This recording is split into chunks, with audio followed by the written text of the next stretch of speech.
Hey everybody, welcome to BABF Shortcuts. This is an opportunity to meet some of the folks that we are organizing a festival with, some of our authors, and some of the wonderful voices that you're going to come across when you visit us May 31st and June 1st. Today I'm super excited to talk to some of the folks from the Social Justice Children's Book Fair. And we have Laura Atkins, co-director of the organization, and Innocenta Nogara. Thank you both so much for being here today. Thank you. Having us. Let's start by talking a little bit about where the organization came from. I believe you started in 2017, is that correct? You'd have to do math. I'm not very good at math. I just know that last year was our 8th year. So this year in December will be our 9th year. And I think actually, it was you and I who sort of started the conversation with the idea of, what if, what if we had a Bay Area children's book fair that focused on books that have social justice themes and really highlight more independent publishing ventures and people who are self-publishing or very small publishers. And I mean, we've known each other for a while, I think, within this sort of activist Bay Area book community. So it was not at all hard to start to think of people. So we put out the word, and the initial team was the two of us plus Rob Trujillo, Maya Gonzalez, Matthew Smith, and Janine Macbeth. I think that's everyone. And it just kind of took off, and it was beautiful. So you mentioned independent publisher. For folks who don't know, what is an independent publisher? What differs between an independent publisher and a more traditional publisher? Still for me, or is that? It Yeah, could you be should for either of you. Yeah. go for it, Do you want to Laura. jump in? No, you should go for it. This is your Okay, world. this is my wheelhouse. Yeah. Well, I worked in publishing. I worked at small, kind of alternative publishers myself as an editor, and then have felt over time more and more enthusiastic about. Basically, it's people who, rather than going with, we all know about the big four, I think it is now, it used to be the big five, big publishers. There's, so many different levels of publishing, kind of medium-sized publishers, smaller publishers. But there's a lot of kind of grassroots publishing that happens with people who decide they want to tell stories the way they want to tell them for themselves and their community. And it's usually difficult with the gatekeeping that happens in publishing to get really authentic stories that, are the way people want to tell them. So, for instance, from the founding organizers, Maya Gonzalez and Matthew Smith run Reflection Press, which is based in San Francisco, and their books focus on gender. And they create the kind of books that really reflect their views and mission and the kinds of stories they want to give to kids and people in general that would just not be most likely palatable, let's say, to the bigger publishers. So that's, I think, I don't know, do you want to say a bit more? Sure. I'm sort of got involved in this as kind of a case study because I wrote this book, A is for Activist, and I didn't even occur to me that anybody would ever want to publish it or that it would even be possible to get it published in the real world. So I self-published it. And this was the same story for a number of people, I think, who've had really successful books like Corey Silverberg's, What Makes a Baby, similar story. They self-published it. And at the time, what I didn't know is what we were told is that once you self-publish, it's sort of the kiss of death for a book. No publisher will ever consider it again because of the whole award system, but whatever the kind of the way that system works. But I happened to have a book that ended up, I was able to sell it on my own as a self-published thing, and then I was able to connect with Seven Stories Press, which is one of the few publishers that at the time was willing to look at projects that had already been published, and it turns out that it was actually very good for them, and the book got out there. And I think that there's these different models for how people can get their stories out there that otherwise wouldn't be considered acceptable by the sort of the gatekeeper system behind publishing is where we started really putting our focus. And, in particular, it has to do with those stories that otherwise wouldn't be told. Now I know seeing ourselves on the shelves in a bookstore in particular, that it means a lot, right? Like, so can you talk a little bit about any stories that you've come across on the reader side of things where some of the youth that have picked up books and seen themselves on the pages and the impact that they felt and kind of seeing their story on the page for the first time? You, Laura? Okay.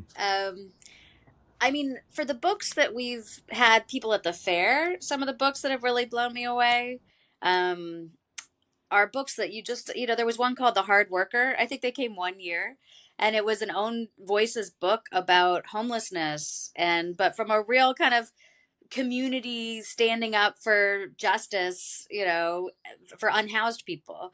And it looked, probably people would look at it and think it would look self-published, the illustrations and the kind of the design and layout, and I think books like that actually get me super excited because it feels like, wow, this is a book you just wouldn't get told that way. I mean, from the books that I've worked on, I know, like with I co-wrote Fred Korematsu Speaks Up with Stan Yogi, and that book is about Fred Korematsu was a Japanese American man who stood up against the incarceration of Japanese Americans during World War II. And so we kind of knew, there would be, and there was, in fact, an audience within kind of the Japanese American community, but actually kind of immigrant communities, speaking to people from different countries and cultures. A lot of people still related to that story. And in telling it, we were really aware of this is talking about a movement. It's not just an individual. Um, and I know that's something that cares a lot about too. And I think in our for the fair, we don't have, like, at this point, a kind of, you have to check all these boxes exactly to get in, but I think that sense of books that actually look at social justice more as, like, what's the system, what are the organizations, how are people represented, how is movement represented, those are things that feel important for us to kind of reflect for kids in their lives. I want to hear from if you have a story that you want to share, but also after that, let's talk a little bit about the holiday fair that happens in December and tell people what that's all about. Sure. Yeah, I mean, I think you hear so many stories about books where somebody, like all the books where kids don't see themselves and then they see themselves in that. And I think that is kind of something that we all understand. And even, in the sort of mainstream, we need diverse books model, people understand that, being seen matters. For me, when I was trying to think of what a good example is, the P is for Palestine is the one that always comes to mind by Golbart Bashi. And, this was a book that all it is just about, different ABC, words for things that start with letters for Palestine, that are part of the whole Palestinian experience. And, that book was, people, their readings were attacked. It was very, hard. Nobody would publish it, as now is with PM Press. So sometimes these more radical independent publishers will take on books like this, but it was, and this was quite a few years ago, and now there's a few other books, and we have some that are featured at the book fair this year, and also I think in previous years. So I think breaking through and talking about topics that are considered taboo is one of the roles that independent publishers and self-publishing and all the different avenues for publishing that we're trying to promote are can help us get through. Yeah, so segue into the fair a little bit. So it happens in December, and what sort of publishers are you featuring, and do you do readings, and kind of what's the format that people can expect? Yeah, we have a lot of people. I think this last year we had 50 vendors, which included mostly people who publish their books, but we also have literacy organizations, places like Fairyland or Tandem, and Chapter 510 we've partnered with in the past. So part of what we do is connecting to other organizations that kind of have a similar mission. Um, and it is a fair. we we hold it at Emerson Elementary School in Oakland, and it's great because we've been partnering with the school board, no, the PTA of Emerson, and so that's also been a really great collaboration.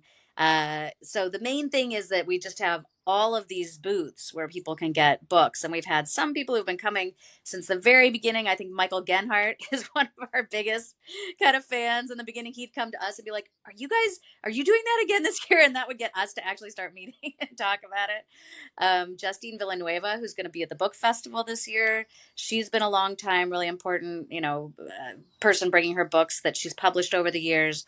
So we also get to see how people's work develops, and can continue to support it over time. We've sort of played with the format. We have had readings. We had a drag queen story person there one year. Because we've been in a few different venues, we've sort of shifted around a bit depending on the venue. Now at Emerson, we have the library set up for kind of story time that runs throughout the day.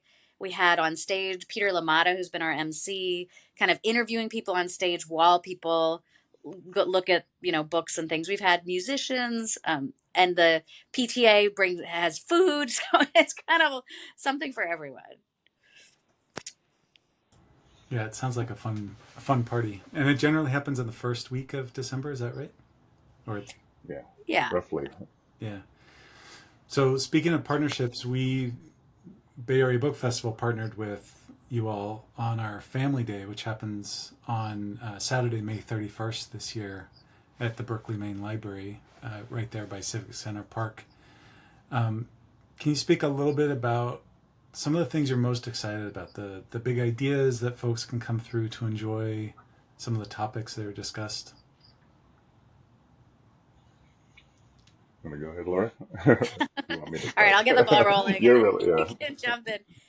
You were the lead Yeah, on this, so yeah. yeah. I mean, and I have been doing it together, but I sort of did more of the boots on the ground stuff.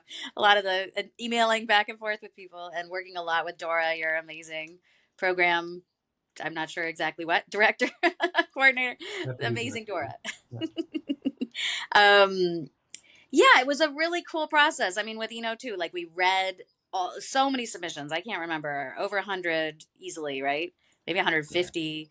Um, and then had to kind of start to like shuffle it around into themes and categories, and with the Family Day you also have the challenge of audience, like age, and young readers, and some of them are read aloud story time, and then a lot of them are panels. So it felt like a giant logic puzzle, to be like, how do these things fit, and what are the themes that feel really important to kind of uplift and bring in. I'm personally super excited about Zetta Elliott coming from Chicago. She's a dear friend, but also one of the people who's writing and books I respect most in the world. I feel like she's an honorary member of the Social Justice Children's Book Fair, even though she's a little further away. And so she's going to be on a couple of panels. She's going to be on one about fantastic creatures and beings. That are different fantasy, middle grade kind of fantasy books, and Sister Sci-Fi Isis, who is involved with the Social Justice Children's Book Fair. She's helped us with marketing and come over the years. She's going to be the moderator on that panel. And then Zetta's also going to be on a bodily autonomy panel, which is bringing in all kinds of voices. So there's and names, we were saying Maya Kobabe, I'm not sure I'm getting their name right, who had one of the top banned books, Gender Queer, I think it's called, is going to be on there talking more. They have a book that's come out that they've co-written that's actually about binding, like chest binding, and it's a graphic novel. But we also have Zetta will be speaking there more. She has a book called Say Her Name that's about Black women and interactions kind of with the police. And so, putting that panel together, and there's other people as well, we've been able to kind of really think creatively. We have Seema Yasmin, who has written a fiction book that's about abortion rights with Muslim teens in Texas, right? So, and then actually the moderator of that is also an activist, and we have a Cinnamon Girls, the partnership with Cinnamon Girls, who's a doula in training. So you just put these things together and just get some of the coolest, most interesting kind of mind expanding combinations, and the thought that we can do this for young audiences and for their families to really be thinking about important issues in these really creative ways. feels super exciting. And this is so it's not just panel discussions, right? So there's 20 exhibitors. What else is going on during that day? There's workshops and activities, right? Right, there's going to be activities going on near the exhibition space throughout the day, and that'll be a chance for kind of more intimate, chances to work with an author and do. We're going to have nature based printmaking with Kelly Menendez, I think, who did a nature pattern book. Justine Villanueva, who I mentioned before, is going to be there doing work with her really beautiful book about Filipino American community and ancestry and intergenerational relationships. I think she's going to be movement, doing body movement kind of work. And Tiffany Golden, who's been a real longtime member of the book fair, is going to be blowing bubbles to go with her book Wash Day. We figured out logistically how that could work. So there's that option. There'll be lots of exhibitors, so people, including the Social Justice Children's Book Fair. We're going to have a whole space with some of our other members of our community talking about the fair, selling some of their books. There's going to be read alouds happening almost the whole time on the fourth floor in the children's area for kids to come and hear authors read excerpts in most cases from their books. There'll be one panel on the fourth floor about picture book biographies that Michael Genhardt, who I mentioned, will be part of. And then there'll be the mystery room, which is the big stage with like some of the bigger name and big topic kind of panels going on. We have one on mental health for young, kind of young adult, young readers. And then we have the teen room, which is a little more intimate, where I'm going to be chairing a panel on resistance and healing. And so that'll be in that space, which feels a little more kind of intimate. Yeah, so it's going to be, I can't even like get my head around how much is going to be happening and how cool it's going to be. Well, I really hope folks can come through. It really is for families and it's for all ages. It's going to start at 10:30 on May 31st. That's a Saturday, and it'll go all the way until 5. That's going to be at the Central Library on Kittredge, and nearby there's going to be a bunch of other stuff happening with the Bay Area Book Festival. So you can always dip in, dip out, and it's just a festival vibe. So I hope folks can make it. How do folks get involved, support your work? Is there an Instagram or a website or any fundraising that you're trying to do in the coming days, coming weeks? I can say something. Before I answer that question, though, I did want to add, I think Laura went through, through a lot of what is happening that day, and I think hopefully people got the idea about what the vibe is.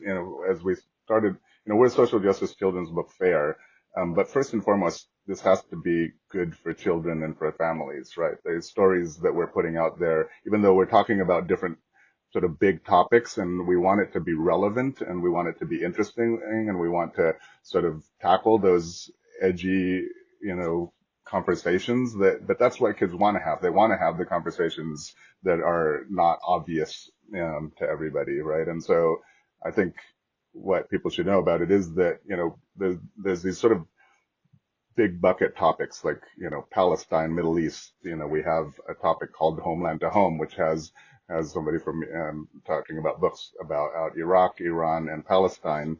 But it's not, a boring lecture about the Middle East today kind of thing. This is going to be children's books, and it's children's book authors and illustrators and people whose goal is to make all this stuff, make these connections for kids, and make it a fun day for kids with their families. And and it was a challenge because there's all these different age groups, right? And some things are for older kids, and some things are for younger kids. And we tried to pace it throughout the day, but people should look at the calendar and look at sort of the different pieces of it, and there should be something for everybody to be able to stay busy throughout most of the day there. As far as us, we have a website, Social Justice Children's Books .org, I think it is, or I think you can get to it through .org or .com.